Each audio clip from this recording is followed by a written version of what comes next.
Muy buenas tardes, mis amados hermanos. Hoy estamos a sábado 22 de agosto del 2020 y vamos a cubrir una pausa de Primera de Juan y vamos a ir a Hechos, capítulo 5.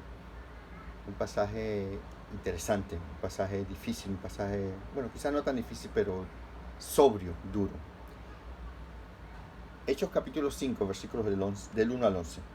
Pero cierto hombre llamado Ananías, con Zafira su mujer, vendió una heredad y sustrajo el precio, sabiéndolo también su mujer, y trayéndolo solo una parte, la puso a los pies de los apóstoles. Y dijo Pedro, Ananías, ¿por qué llenó Satanás tu corazón para que mintieses al Espíritu Santo y sustrajeses el precio de la heredad? Reteniéndola, ¿no se te quedaba a ti? Y vendida, ¿no estaba en tu poder? ¿Por qué pusiste esto en tu corazón? No has mentido a los hombres, sino a Dios. Al oír Ananías estas palabras, cayó y expiró, murió, y vino un gran temor sobre todos los que lo oyeron. Y levantándose los jóvenes, lo envolvieron y sacándolo, lo sepultaron. Pasado un lapso como de 3 horas, sucedió que entró su mujer, no sabiendo lo que había acontecido. Entonces Pedro le dijo, dime, ¿vendiste en tanto la heredad? Y ella dijo, sí, en tanto. Y Pedro le dijo, ¿por qué convinisteis en tentar al Espíritu del Señor? He aquí a la puerta los pies de los que han sepultado a tu marido y te sacarán a ti. Al instante ella cayó a los pies de él y expiró. Y cuando entraron los jóvenes, la hallaron muerta y la sacaron y la sepultaron junto a su marido. Y vino gran temor sobre toda la iglesia y sobre todos los que oyeron estas cosas. Que el Señor añada bendición a esta lectura de su palabra. ¿Por qué? Sería la pregunta. ¿Por qué tan severo este castigo? ¿Será que entonces los que se convertían, los que eran miembros de la iglesia, tenían que entregar todo a Pedro o a los apóstoles? No, realmente no. Veamos unos versículos antes, capítulo 4, para que veamos quizás un poco de contexto de lo que ocurrió. Y el capítulo 4, versículo 32 dice, y la multitud de los que habían creído era de un corazón y un alma, y ninguno decía ser suyo propio nada de lo que poseía, sino que tenían todas las cosas en común, y con gran poder los apóstoles daban testimonio de la resurrección del Señor Jesús, y abundante gracia era sobre todos ellos.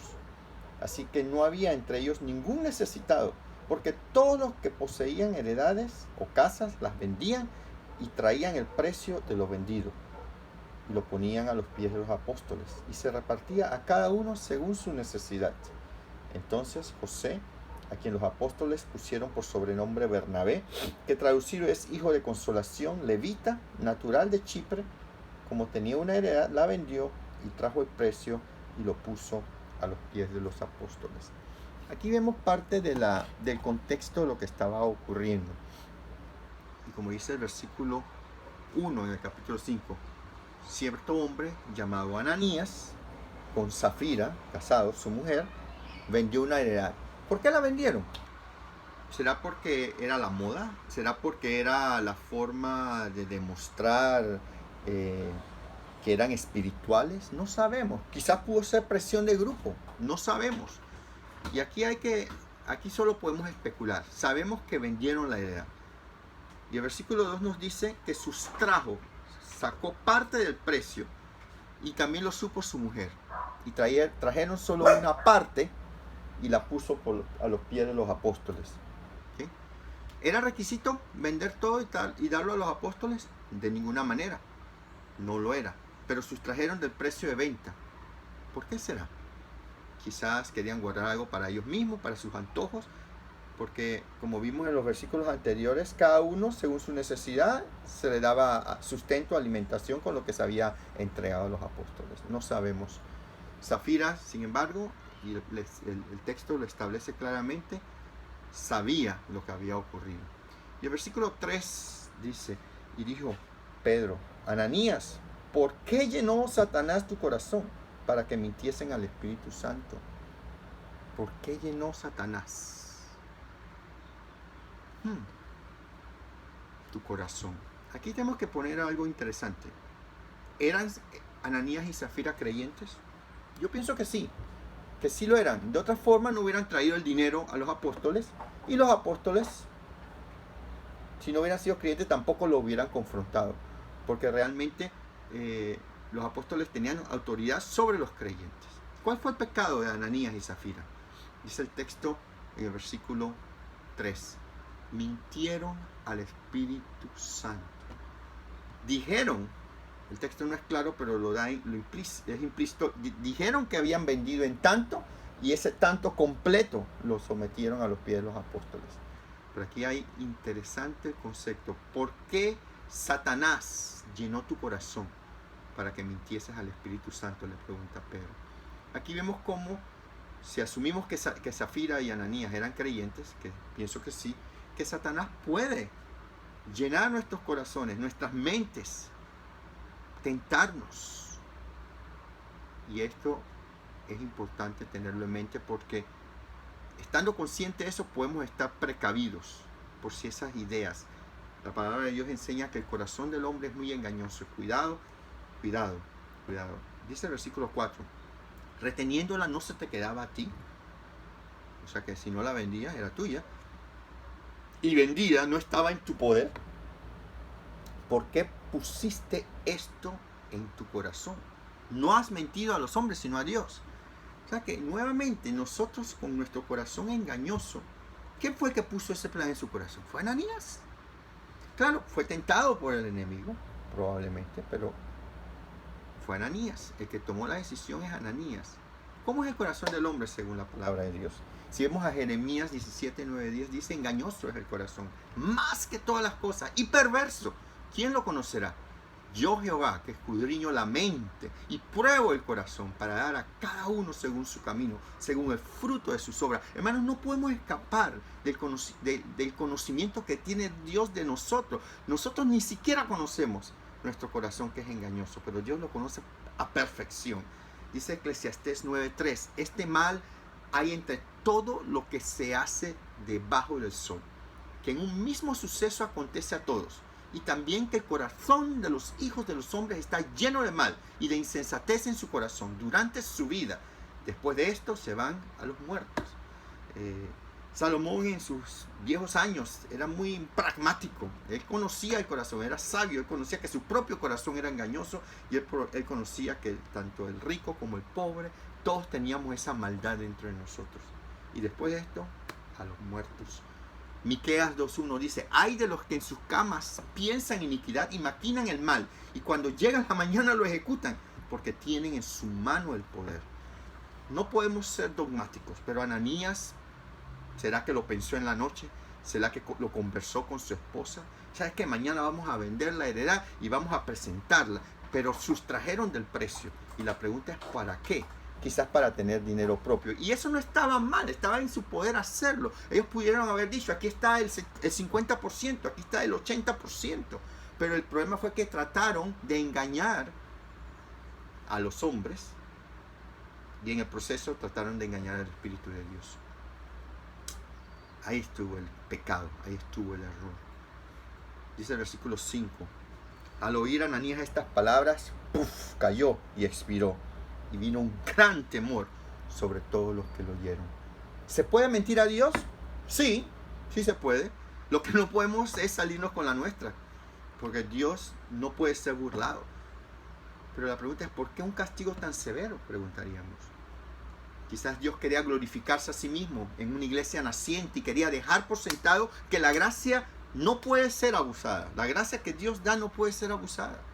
Dice Números 15, versículos 32 y 35, un pasaje quizás que lo recordamos. Estando los hijos de Israel en el desierto, hallaron a un hombre que recogía leña en el día de reposo. Y Jehová dijo a Moisés: irreversiblemente muera aquel hombre, apedréenlo. Toda la congregación fuera del campamento. Aquí Dios estaba tratando de mandar un mensaje: que su día de reposo era santo, era su palabra, había que obedecer. A ese hombre lo pusieron en la cárcel, se lo trajeron a Moisés, y Dios habló y dice: muerte. ¡Wow! ¡Qué duro! Bueno, aquí vemos a Ananías y después a Zafira. Muerte. ¡Qué duro! ¿Por qué? Porque con Dios no se puede jugar. A veces pensamos que estamos en la época de la gracia y es cierto, pero aquí vemos un ejemplo que en la misma época de la gracia Dios toma y ejecuta juicio. Ahora entendamos, Ananías y Zafira estarán con el Señor en la eternidad. Probablemente sí, si eran hijos de Dios, claro que sí. Sin embargo, su vida aquí en la tierra fue acortada por querer, disque, meterle un gol a los discípulos, pero estaban en el proceso, quizás sin darse cuenta, tratando de meterle un gol a Dios. Cuidado.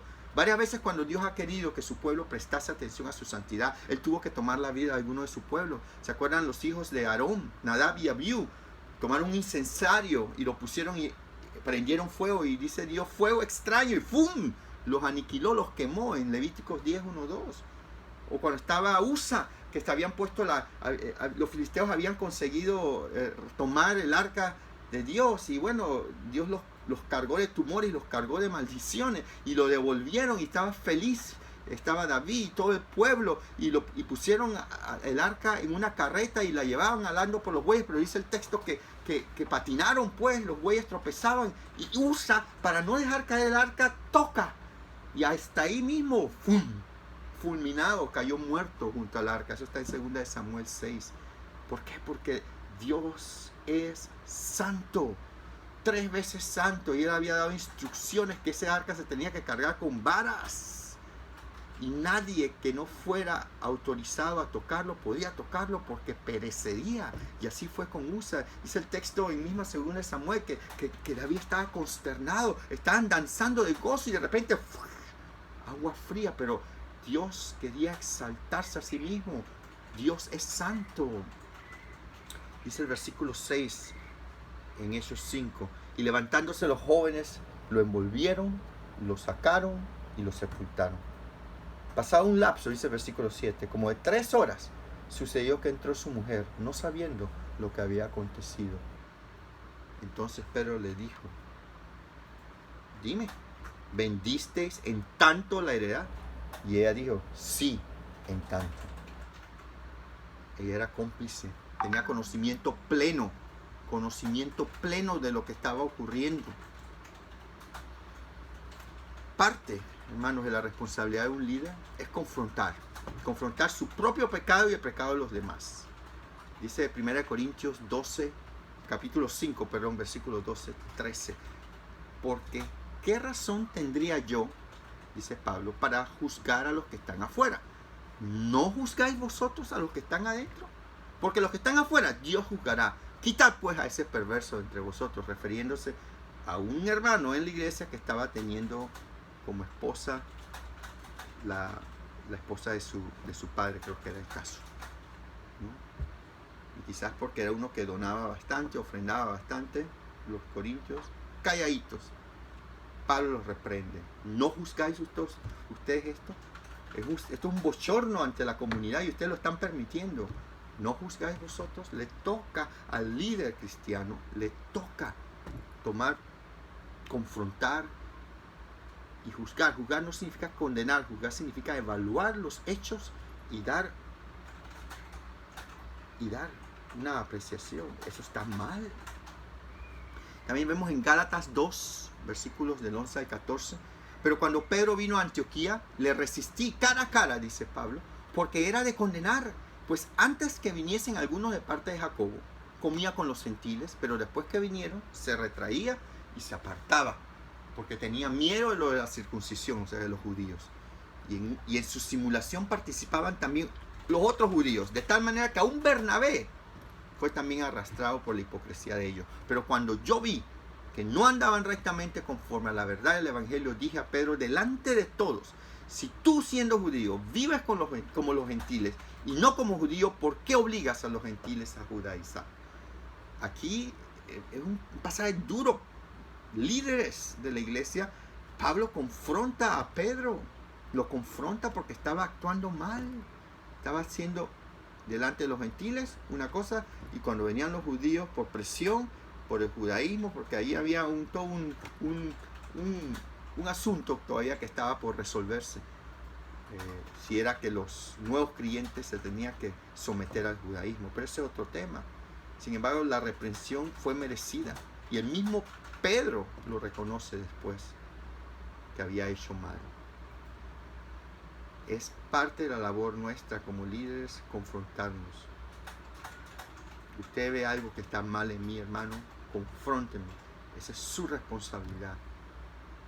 ¿Qué razón tendría yo para jugar de afuera? Ninguna, pero a los que están adentro tenemos que hacerlo porque la levadura crece y se expande y se riega. Y esa hipocresía se ve allá afuera y mancha el testimonio de la iglesia y mancha el testimonio del mismo Señor Jesucristo. Porque la gente juzga a Cristo y juzga a Cristo por lo que ve hacer o no hacer a los cristianos. Cuidado. Dice el versículo 9. Y Pedro le dijo: ¿por qué convinisteis en tentar al Espíritu del Señor? He aquí a la puerta los pies de los que han sepultado a tu marido, y te sacarán a ti. Y al instante, dice el versículo 10, al instante ella cayó a los pies de él y expiró. Y cuando entraron los jóvenes y la hallaron muerta, la sacaron, la sepultaron junto a su marido. Y vino un gran temor sobre toda la iglesia y sobre todos los que oyeron estas cosas. Esto era importante para Dios, tomar estas acciones a nuestro parecer extremas, para dejar en claro que Él es santo, para dejar en claro que no se puede engañar a Dios ni al Espíritu Santo de Dios. ¿Cómo supo Pedro?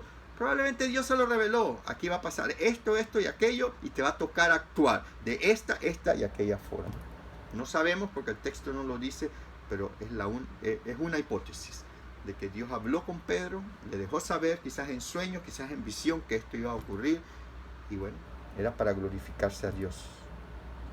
Veamos un poquito este gran temor sobre la iglesia. Esto no es que es miedo, aunque a veces sí da miedo.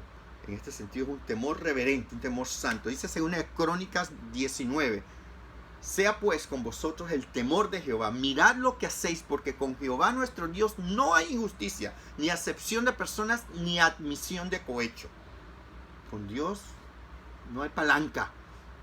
Tú eres hijo y Dios disciplina.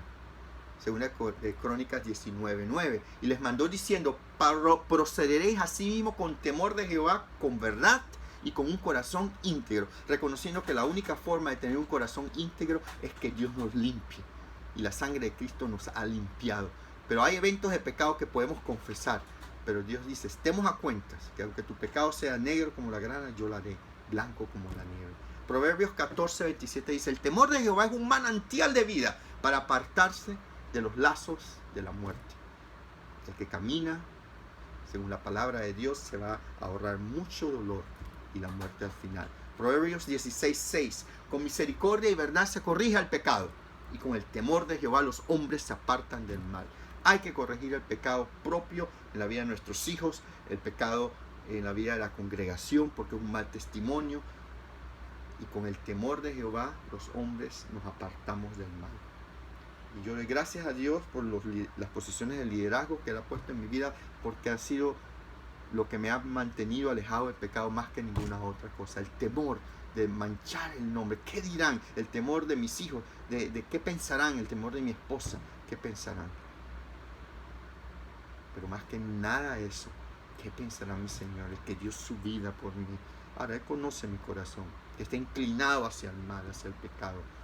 Y Él me sustenta, y Él me fortalece, y Él me anima. Pero ¿cómo habría yo de hacer un mal tan grande a su reino, pecando? Proverbios 19:23 dice: el temor de Jehová es para vida, y con Él vivirá lleno de reposo el hombre, no será visitado del mal. El que anda en temor de Dios anda en paz, puede dormir tranquilo. Ahora reflexionemos un poquito sobre todo esto de Satanás, porque Satanás tuvo que ver en este asunto de Ananías y de Zafira. ¿Por qué? Dice el versículo 3, ¿por qué llenó Satanás tu corazón? Hermanos, Satanás está trabajando, él no para. Si hay algo que admirar es que él persevera, y él está mirando como lo ve un rugiente a ver quién devora, quién cae. Satanás desde el comienzo tentó a la serpiente. Entonces le dijo a la serpiente en Génesis 3, versículo 5, le dijo a la mujer: no moriréis, sino que sabe Dios que el día que comáis serán abiertos vuestros ojos, seréis como Dios, sabiendo bien y el mal. Ciertamente le mintió. No moriréis. Claro que murió espiritualmente. Se le abrieron los ojos también. Satanás es experto mentiroso, dice Juan 8:44. Vosotros sois de vuestro padre, Jesús confrontando a los fariseos. Y los deseos de vuestro padre queréis hacer. Él ha sido homicida desde el principio y no ha permanecido en la verdad, porque no hay verdad en él. ¿De quién es? Satanás. Cuando habla mentira, de suyo habla, porque es mentiroso y padre de la mentira. Hermanos, no mintamos. Asumamos las consecuencias, seamos transparentes, confesemos. Eso sí que podemos hacer. Él insta al pecado. Juan 13:2 dice, y cuando cenaban, como el diablo ya había puesto en el corazón de Judas Iscariote, hijo de Simón, que le entregasen, él cedió, porque ya Satanás había marcado ese corazón, ya lo había trabajado. Él contempló y pecó. Sed sobrios y velar, estar atentos. Nuestro adversario, el diablo, como un león rugiente, anda alrededor buscando a ver quién está tropezando, quién no está fortaleciéndose en el Señor, quién está coqueteando con el pecado. Cuidado. ¿Qué podemos hacer para no ser engañados? Conocer la palabra. Jesús le dijo, escrito está, no solo de pan vivirá el hombre, hablábamos la semana pasada. Escrito está, no tentarás al Señor tu Dios. Escrito está. Vete, Satanás, porque al Señor tu Dios adorarás y a Él solo servirás, en Mateo 4. Dice 1 Corintios 10:13, no os ha sobrevenido ninguna tentación que no sea humana, pero fiel es Dios, que no os dejará ser tentados más de lo que podéis resistir, sino que dará también juntamente con la tentación la salida para que podáis soportar. Conozcamos la palabra del Señor, porque eso es a la palabra nos podemos asir cuando hay tiempos de tentación. Al conocer la palabra y citarla, memorizarla, meditarla, nos da fortaleza para poder soportar y salir victoriosos de la tentación. No que seamos fuertes, pero Dios ha puesto su espíritu en nosotros para fortalecernos. Amados, no os sorprendáis, esa es otra, no os sorprendáis del fuego de prueba que os ha sobrevenido, como si alguna cosa extraña aconteciese. No es extraño, Satanás va a seguir tentando, no es extraño. ¿Quién es el responsable? De todas formas, cuando somos tentados, es el hombre. Adán y la varona tuvieron que cosechar las consecuencias de su pecado. No podemos evitar, no podemos rehuir nuestra responsabilidad.